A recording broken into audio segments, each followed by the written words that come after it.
Ara parlarem d'aquest mosaic agrari que volem, d'aquest mosaic agrari que ens ha descrit el Marc Castellnou Ribau, en un context de canvi climàtic que, evidentment, aquest paisatge resilient, divers, ben gestionat, no és només una opció, és que és realment una necessitat, no? Ho ha dit ben clar ell, no? Que és la millor eina de prevenció i la millor garantia de poder gestionar-ho si ocorre l'emergència, no? M'agradaria donar la benvinguda i seguirem amb la ponència en mosaic agrari, produir, consumir, cuidar. Farem aquesta segona part. Espero que us hagi agradat l'esmorzar. Sí? Algunes aquí que avança el cafè. Molt bé. M'agradaria convidar a l'estrada en Guim Lleonard Mayor. Ell és geògraf, és de l'equip de Marc Castellnou Ribau.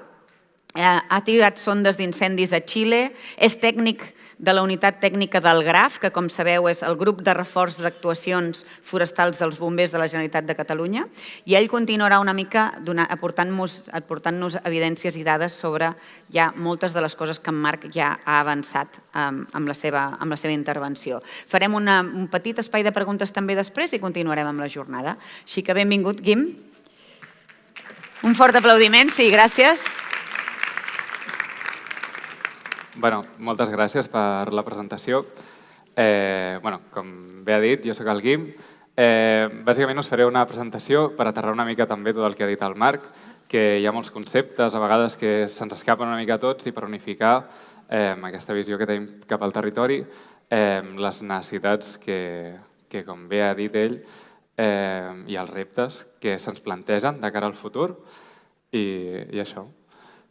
Si hem d'entendre el territori ens hauríem de remuntar a temps ancestrals de les espècies, de com és la geografia del nostre territori, però no hi entrarem en detall, ja que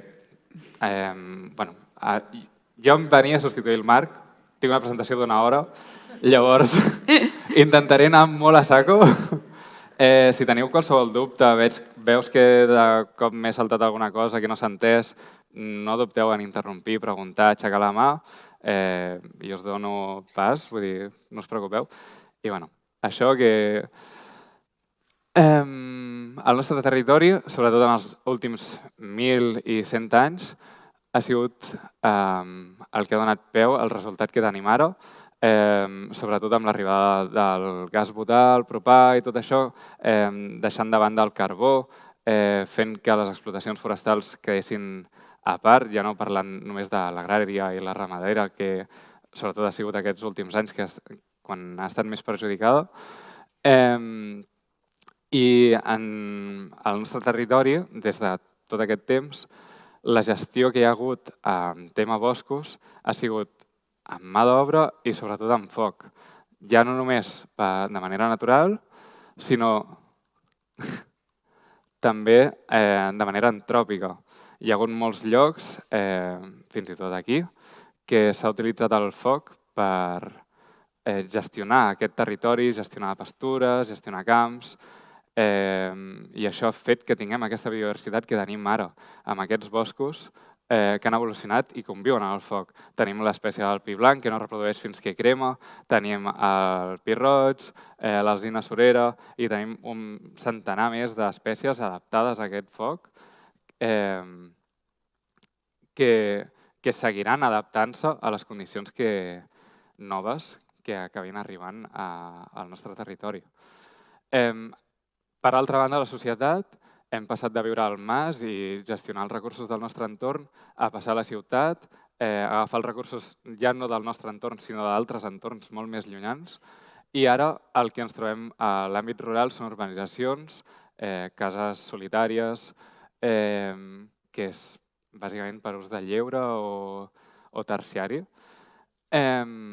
També l'evolució que ha tingut l'ús del foc a l'àmbit rural ha passat de ser algo com natural, que la gent, a mi, clar, jo no ho he viscut, però a mi sempre m'ha explicat que depenent de l'època de l'any, de cop comences a veure columnes de fum per tot arreu i era normal, perquè els pagesos cremaven els marges, cremaven les restes vegetals i ara això ho veu algú de la meva edat o més petit i es fica les mans al cap i es pensa que està cremant tot. I potser són cremes tot controlades en un moment ideal per fer-ho. I ha sigut per campanyes com la de Foc Zero, Foc Off i aquestes coses que culturalment han acabat arrelant a la societat malauradament. Llavors ara ens trobem a una situació bastant complicada. Aquí volia explicar una mica, fer la comparació entre els incendis, les inundacions i les allaus, que són com molt més definides, sabem exactament per on poden passar i això, i tenim el repte dels incendis que cada vegada suposa una escala major i per tant són un repte diferent, molt més dinàmic i que encara pot evolucionar molt més i hem de fer encara molta més recerca per entendre-ho bé. Llavors, aquesta presentació la vaig fer ahir perquè fins ahir no sabia que havia de substituir el Marc. Llavors veureu que alguna diapositiva és en anglès. Fire Generation Concept és bàsicament les generacions d'incendis, que segurament a tots us sonen. Ara n'hi ha 6. Les generacions d'incendis no són tipus d'incendis, són els reptes que han anat apareixent amb el comportament que han tingut aquests incendis. És a dir, un sol incendi pot tenir comportaments de diverses generacions i suposar diferents reptes. Els 3 primers són els que tenim més com definits i els que més especialitzats està bombers per fer front, que bàsicament un és la continuïtat, la velocitat de propagació i la intensitat. No m'entretindré molt amb això per aprofundir més en els altres. I que aquests, quan ja superen el límit de capacitat d'extinció, que és quan la velocitat d'incendi supera els 2 km/h amb unes longituds de flama de més de 3 a 6 metres o fa una propagació de focus secundaris massius amb focs a capçades i això, un altre cop. Llavors és quan se'ns escapa de la capacitat d'extinció i hem de buscar oportunitats en el territori que cada vegada són menors, perquè cada vegada hi ha més abandonament del món rural, cada vegada hi ha més pistes poc cuidades i el món de bombers ho nota. I entrem a altres reptes que, lligant amb el que deia al principi, és què passa quan aquest incendi es troba a una urbanització que està rodejada de bosc, amb una continuïtat brutal, amb camps abandonats a tot arreu al voltant perquè ningú els treballa, perquè els que van a l'urbanització no són gent del món rural, és gent que va de la ciutat a les urbanitzacions per passar el seu temps lliure. Clar, aquí els esforços dels bombers aniran a protegir. Això crea un dilema perquè, clar, si tu estàs centrant els recursos en protegir aquestes urbanitzacions, estàs deixant que l'incendi evolucioni. I llavors estàs creant encara una problemàtica major. I pot fer que aquest incendi, que ara potser només està afectant una urbanització, acabi afectant a moltes més del mateix entorn perquè hi ha aquesta continuïtat. Més imatges d'intervenció urbana forestal. Un altre dels reptes és la simultaneïtat, que és la 5a generació. Clar, el cos de bombers té uns recursos limitats i quan hi ha una simultaneïtat, per exemple, jo a Xile, quan vam anar a tirar sondes, a la regió d'Araucania van haver un dia, una regió més o menys igual de gran que Catalunya, en un dia van haver-hi uns 40 incendis. El cos de bombers d'allà, la seva prioritat va ser protegir les persones. Per sort no va haver-hi cap mort ni va passar res greu.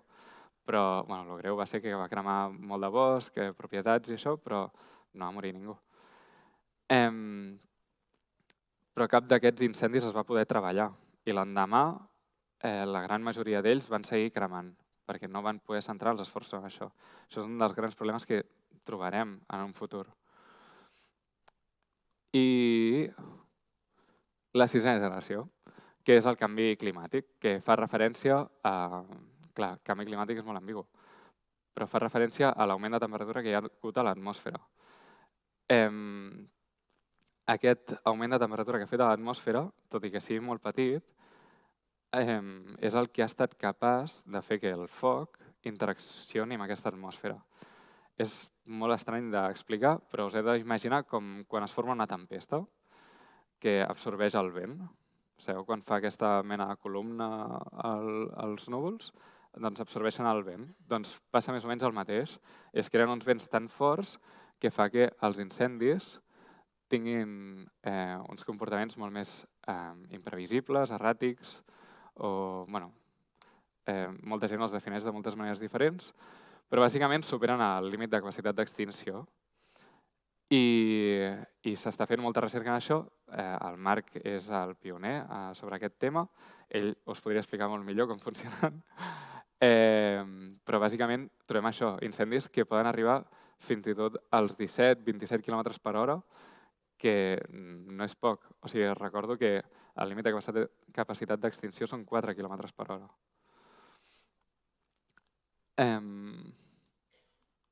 Això és un vídeo per entendre això.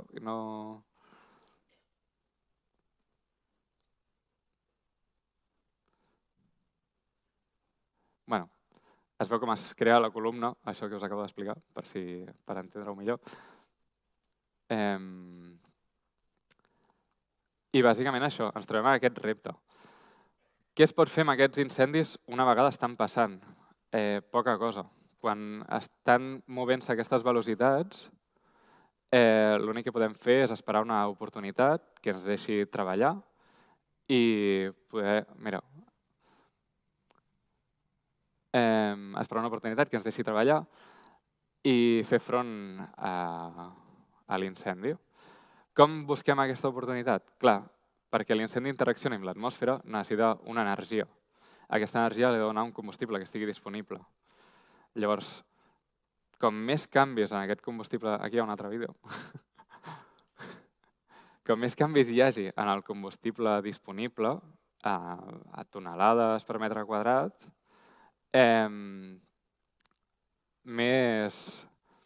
més oportunitats tindrà el cos de bombers per poder treballar i fer front a aquesta emergència. Però si el que trobem és una continuïtat molt gran, no sabem què pot arribar a passar si aquest incendi tira i no troba lloc on parar-se. I hi ha molts exemples d'incendis que han passat arreu del món, com Pedrao Grande, amb uns 170 morts a Portugal, que és aquest, que no sé si heu vist en el vídeo, que de cop fa com una estirada molt forta. Va enganxar molta gent a la carretera que estaven evacuant per l'incendi. I clar, això ens crea molts nous reptes, perquè llavors no hem d'evacuar, hem de confinar i hem de fer moltes altres decisions. Aquí hi ha un altre, que es veu com col·lapsa la columna, però crec que no cal. Això és una foto de com estan evacuant a la gent. Llavors, aquí hi ha una foto de la Torre d'Espanyol. No es veu molt bé, però aquestes parcel·les d'aquí, que estan treballades, el que hi ha dins no està negre, està verd. I com veieu, hi ha petits trossos que ha cremat per aquí al mig, que és el que estava disponible. Llavors, totes aquestes parcel·les que no han cremat són parcel·les que poden arribar a generar una oportunitat. Són parcel·les que no tenen aquestes tonelades per metre quadrat de combustible disponible i que fan que l'incendi perdi potència.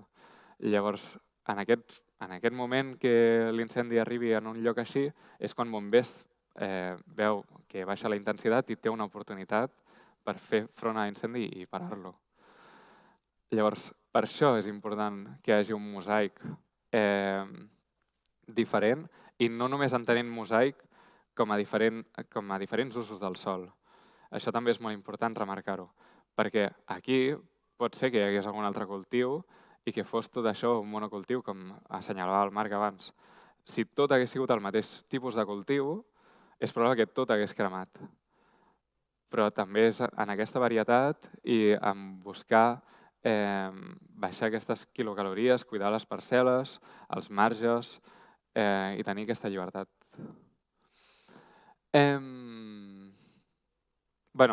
També això, clar, els incendis aquests de sisena generació, la seva escala, com podeu imaginar, no és com un petit incendi, és un incendi molt més gran. Perquè tingui aquesta energia al foc per interaccionar amb l'atmosfera, ha de ser molta energia i llavors pot abarcar moltes hectàrees. Llavors és important que aquest mosaic no es quedi en aquesta microescala.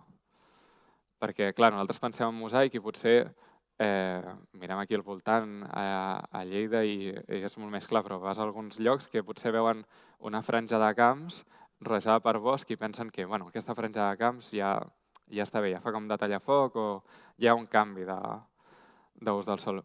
Doncs hem de mirar en distàncies més llargs, hem de mirar en escenaris macro. El que deia el Marc, hem d'invertir més en el territori. I com ho fem, això? Això creiem que comença des de la societat, des de l'educació i no ho aconseguirem si no formem a les noves generacions sobre aquests temes. A la ciutat de tot això no es parla, no hi preocupa ningú. Algú que visqui al mig de Barcelona o de Sabadell, on visqui jo, no li preocupa que arribi un incendi allà al mig, perquè no arribarà. Però el que deia el Marc, el fum sí. I si el fum no, pot ser que li cremin tot el bosc que tant s'ha esforçat en defensar amb la cua barrada, les tortugues i tot això. També hem de fer un consum responsable, seguint amb la presentació anterior dels aliments. Hem de tenir molt clar què consumim, com ho consumim i on invertim els nostres diners en el territori. És tasca nostra i és tasca en conjunt com a Catalunya, que hem d'esforçar-nos en això. I hi ha un missatge molt clar. El que deia el Marc, en aquestes coses no hi ha dubte, hem d'invertir en el sector agroalimentari, en la ramaderia, en les explotacions forestals, i hem de fer servir els nostres productes, no només els de fora i barats. Aquest és un moment que passarà una mica a la història, potser, que és quan el Marc li va preguntar a una presentadora al mig d'un incendi quan havia estat l'última vegada que havia provat el cabrit, perquè realment hi ha moltes persones de Catalunya que potser no l'han provat, almenys de la meva generació, que no l'han provat i potser no el provaran fins d'aquí ve a saber quants anys si la cosa no canvia. No hi ha una consciència social real i necessitem un canvi socioeconòmic urgentment. Perquè els paisatges, el bosc, s'adaptarà, ja ho ha fet. El bosc i la natura seguirà aquí quan nosaltres no hi siguem. Però nosaltres hem de lluitar per intentar sobreviure a això i adaptar-nos. Són nous reptes i sempre ens hem adaptat a tot, sí, però hem d'intentar que no sigui massa tard perquè no passi alguna tragèdia com les que ja han passat. I això era una mica de reflexió de quan val un paisatge. Abans, si et cremava el bosc, clar, tu treies la llenya pel carbó per vendre, potser tenies les vaques, les cabres, i quan es cremava potser t'arruïnava la vida. Ara, cada vegada és menys gent la que es dedica a això i cada vegada hi ha menys superfície, que és menys superfície a la qual es treballa. Llavors, és com que a vegades crema molta superfície, moltes hectàrees, i tampoc acaba de passar res en el sentit de que la gent no veu que a ningú se li arruïni la vida. Però clar, si pensem d'aquesta manera i veiem que cada vegada hi ha més càrrega de combustible, les conseqüències seran pitjors a llarg termini. Això ja ho hem mig comentat. I bàsicament això. Els paisatges s'adaptaran i nosaltres també ho haurem de fer. I moltes gràcies per la vostra atenció. He anat molt ràpid, si teniu...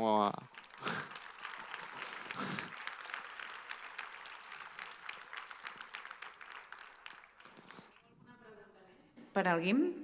Ja l'heu fet moltes de preguntes en Marc, Molt bé, doncs gràcies, Guim. Moltíssimes gràcies.